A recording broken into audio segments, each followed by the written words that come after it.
नमस्कार। कभी ये सोचा है कि आखिर समाज इतनी स्थिरता से चलता कैसे है?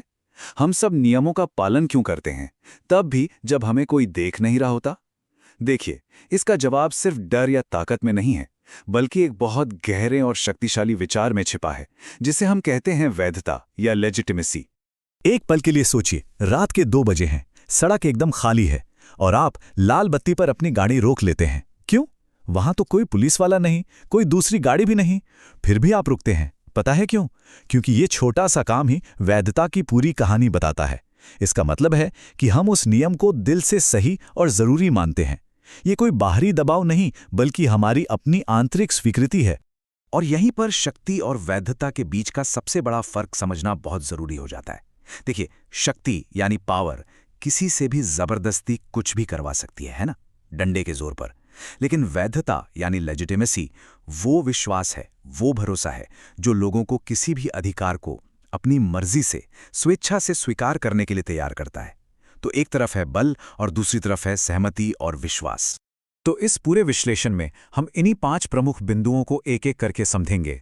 शक्ति से आगे अधिकार का क्या मतलब है, वेबर ने इसके कौन से प्रकार बताए, इसकी सामाजिक नींव क्या है, क्या होता है जब ये विश्वास टूट जाता है, और आखिर में आज के मॉडर्न जमाने में वैधता का क्या स्वरूप है। तो चलिए शुरू करते हैं पहले खंड से, शक्ति से परे अधिकार। यहां हम ये समझने की कोशिश करेंगे कि कोई भी सिस्टम सिर्फ जोर जबरदस्ती के दम पर लंबे समय तक क्यों नहीं चल सकता। तो आखिर ये वैधता है क्या भला? बिल्कुल सीधे और सरल शब्दों में कहें तो ये एक विश्वास है, लोगों के मन में बसी हुई एक गहरी धारणा कि जो भी शासक है, जो भी कानून है या जो भी संस्था है, उसे शासन करने का पूरा अधिकार है। क्यों? क्योंकि वो उचित और न्याय संगत है। ये कोई कागजी दस्तावेज नहीं, बल्कि एक सामाजिक और मनोवैज्ञानिक स्वीकृति है जो सत्ता को किसी भी ताकत से कहीं ज्यादा मजबूत बनाती है। और इस जबरदस्त कॉन्सेप्ट को समाजशास्त्र में स्थापित करने का पूरा श्रेय जाता है महान विचारक मैक्स वेबर को। उनका ये एक वाक्य अपने आप में बहुत गहरा है। वेबर का साफ मानना था कि कोई भी शासक सिर्फ ताकत के बल पर हमेशा के लिए राज नहीं कर सकता। उसे लोगों की स्वीकृति, उनकी मंजूरी चाहिए ही चाहिए।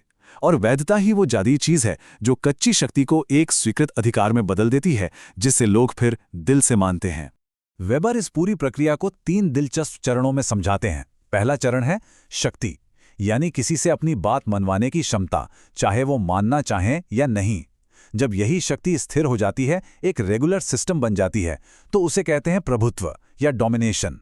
लेकिन सबसे बड़ा और निर्णायक मोड़ तब आता है जब समाज उस प्रभुत्व को सही मानकर उसे स्वीकार कर लेता है। बस तभी उसे वैधता मिलती है, और यही वैधता किसी भी शासन को लंबे समय तक टिकाए रखती है। अब आते हैं इस विश्लेषण के सबसे जरूरी हिस्से पर, वेबर के वैधता के प्रकार। उन्होंने सत्ता की स्वीकृति के 3 आदर्श प्रकार बताए हैं, जो एग्जाम के लिहाज से भी बहुत महत्वपूर्ण हैं। सबसे पहला और सबसे पुराना प्रकार है पारंपरिक वैधता। इसकी पूरी बुनियाद टिकी है इतिहास, परंपरा और आदत पर। लोग किसी राजा या मुखिया की आज्ञा का पालन क्यों करते हैं? क्योंकि उनके बाप दादा भी ऐसा ही करते आए हैं। यहां तर्क सिर्फ एक होता है, भाई हमेशा से ऐसा ही होता आया है। यह वैधता शाश्वत अतीत से अपनी शक्ति खींचती है। इसकी सबसे बड़ी खासियत है इसकी स्थिरता। क्योंकि ये सदियों पुरानी परंपराओं पर टिकी होती है, तो ये समाज को एक तरह की निरंतरता देती है। लेकिन यही इसकी सबसे बड़ी कमजोरी भी है, क्योंकि यह बदलाव का जमकर विरोध करती है। यहां अधिकार व्यक्तिगत होता है। राजा का सम्मान इसलिए नहीं होता कि वो राजा के पद पर है, बल्कि इसलिए कि वो खुद राजा है। सत्ता व्यक्ति से जुड़ी होती है, पद से नहीं। इसका सबसे क्लासिक उदाहरण है राजतंत्र, जहां राजा का बेटा ही अगला राजा बनता है, भले ही वो योग्य हो या ना हो, क्योंकि परंपरा यही कहती है। या फिर किसी पारंपरिक परिवार में जो मुखिया का अधिकार होता है, जिसे सब बिना कोई सवाल किए मान लेते हैं, वो भी इसी का एक रूप है। वेबर का दूसरा प्रकार है करिश्माई वैधता। अब ये वैधता किसी परंपरा या कानून पर नहीं, बल्कि एक व्यक्ति के असाधारण व्यक्तित्व, उसके करिश्मे पर आधारित होती है। लोग किसी नेता के पीछे इसलिए चलते हैं क्योंकि वे उसे चमत्कारी मानते हैं, प्रेरणादायक मानते हैं, या यहाँ तक कि उसे दैवीय शक्तियों वाला समझ बैठते हैं। ये पूरी तरह से पर्सनल और इमोशनल होती है। यहाँ अनुयायियों का अपने नेता से एक बहुत गहरा भावनात्मक रिश्ता होता है। ये वैधता अक्सर क्रांति या बड़े सामाजिक बदलाव के समय जन्म लेती है। लेकिन इसकी एक बहुत बड़ी दिक्कत है, ये बेहद अस्थिर होती है। क्यों?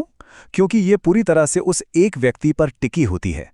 अगर वो नेता न रहे या उसका करिश्मा फीका पड़ जाए तो ये वैधता भी खत्म हो जाती है। इसका सबसे बेहतरीन उदाहरण है महात्मा गांधी। उनके पास कोई भी औपचारिक सरकारी पद नहीं था, है ना? फिर भी उनके करिश्माई व्यक्तित्व की वजह से लाखों भारतीय अपनी मर्जी से उनके पीछे चले और उनके हर आदेश का पालन किया। और अब आता है तीसरा और आधुनिक दुनिया का सबसे प्रमुख प्रकार, विधिक तर्कसंगत वैधता। ये वैधता ना तो किसी परंपरा पर आधारित है और न ही किसी व्यक्ति के करिश्मे पर। इसकी बुनियाद है तर्क, लिखित कानून और नियम। यहां लोग किसी व्यक्ति का नहीं बल्कि नियमों का पालन करते हैं। या सबसे जरूरी बात यह है कि अधिकार व्यक्ति में नहीं बल्कि उसके पद में होता है। हम प्रधानमंत्री का सम्मान इसलिए करते हैं क्योंकि वो उस पद पर हैं जिसे संविधान ने बनाया है। जैसे ही वो उस पद से हटते हैं, अधिकार अगले व्यक्ति के पास चला जाता है। यहां सब कुछ लिखित कानूनों के हिसाब से होता है, जिससे पूरी व्यवस्था पारदर्शी और प्रिडिक्टेबल बन जाती है। हमारी पूरी आधुनिक नौकरशाही इसी का सबसे बड़ा उदाहरण है। आज दुनिया की लगभग सभी लोकतांत्रिक सरकारें, अदालतें, सेना और बड़ी बड़ी कंपनियां सब इसी विधिक तर्कसंगत वैधता के आधार पर ही चलती हैं। सही मायनों में ये आधुनिक राज्य की रीढ़ की हड्डी है। अच्छा, अब आते हैं तीसरे खंड पर, वैधता की सामाजिक नींव। वेबर के इन 3 प्रकारों के अलावा भी कई और स्तंभ हैं जो किसी भी व्यवस्था को वैधता देते हैं। देखिए, किसी भी शासन की वैधता की इमारत सिर्फ एक चीज पर नहीं बल्कि कई स्तंभों पर खड़ी होती है। इसमें समाज की संस्कृति और परंपराएं शामिल हैं। देश का संविधान और कानून तो इसकी सबसे मजबूत नींव होते ही हैं। व्यवस्था का नैतिक रूप से सही होना भी बहुत जरूरी है। साथ ही सरकार का प्रदर्शन कैसा है, क्या वो लोगों की जरूरतें पूरी कर पा रही है। लोकतंत्र में तो चुनावों के जरिए मिली जनता की सहमति वैधता का सबसे बड़ा स्रोत है। और अंत में राष्ट्रवाद जैसी साझा विचारधाराएं भी लोगों को व्यवस्था से जोड़कर वैधता को और मजबूत करती हैं। हमारा चौथा खंड है, जब विश्वास टूटता है। जब लोगों का अपनी ही व्यवस्था पर से विश्वास उठ जाता है, तब जन्म होता है वैधता के संकट का। लेकिन संकट की बात करने से पहले ये याद रखना जरूरी है कि वैधता समाज के लिए ऑक्सीजन की तरह है। जब तक ये है, सब ठीक ठाक चलता रहता है। ये स्थिरता लाती है, लोगों को एक दूसरे के साथ सहयोग करने के लिए प्रेरित करती है और शासन को प्रभावी ढंग से काम करने की असली शक्ति देती है। तो अब सबसे बड़ा सवाल ये है कि आखिर वो कौन सी वजहें हैं जिनसे लोगों का अपनी ही चुनी हुई व्यवस्था से विश्वास उठ जाता है और वैधता का ये भयानक संकट खड़ा हो जाता है। ये स्लाइड कारण और परिणाम के रिश्ते को बिल्कुल साफ दिखाती है। जब व्यवस्था में भ्रष्टाचार फैलता है तो ये विधिक तर्कसंगत वैधता की नींव पर सीधा हमला करता है। जब आर्थिक असमानता हद से ज्यादा बढ़ जाती है तो लोगों को लगने लगता है कि ये व्यवस्था नैतिक रूप से सही नहीं है। जब सरकारें अन्यायपूर्ण नीतियां बनाती हैं या फिर लोगों की बुनियादी अपेक्षाएं जैसे कि सुरक्षा और रोजगार पूरी करने में नाकाम रहती हैं तो उसका प्रदर्शन वैधता खो देता है। और इसका नतीजा सड़कों पर विरोध, राजनीतिक अस्थिरता और कुछ मामलों में शासन के पतन के रूप में भी सामने आ सकता है। और अब हम आ गए हैं अपने अंतिम खंड पर, आधुनिक युग में वैधता। चलिए देखते हैं कि आज के इस डिजिटल युग में इसके मायने कैसे और क्यों बदल रहे हैं। आज का दौर बिल्कुल अलग है। हम सूचना के एक महासागर में जी रहे हैं। इंटरनेट और सोशल मीडिया ने हर नागरिक को एक आवाज दी है, एक मंच दिया है। अब कोई भी जानकारी छिपाई नहीं जा सकती। इस वजह से नागरिक पहले से कहीं ज्यादा जागरूक हैं और सरकारों और संस्थाओं से उनकी उम्मीदें भी बहुत ज्यादा बढ़ गई हैं। आज के जमाने में वैधता सिर्फ चुनाव जीत जाने या कानून बना देने तक ही सीमित नहीं है। अब सरकारों से पारदर्शिता की मांग होती है, यानी उनके कामकाज में पूरा खुलापन होना चाहिए। उनसे जवाबदेही की मांग होती है, यानी वे अपने हर फैसले के लिए जनता के प्रति जिम्मेदार हैं। और उनसे जन सहभागिता की उम्मीद की जाती है, यानी कि महत्वपूर्ण फैसलों में जनता की राय को भी शामिल किया जाए। ये ही आधुनिक वैधता के नए और शायद सबसे जरूरी स्तंभ बन चुके हैं। और ये बात इस पूरी चर्चा का सार है। वैधता सिर्फ ताकत का खेल नहीं है, ये लोगों की स्वीकृति, उनके विश्वास और व्यवस्था के न्याय संगत होने का सवाल है। इसके बिना कोई भी आधुनिक समाज लंबे समय तक स्थिर और शांतिपूर्ण नहीं रह सकता।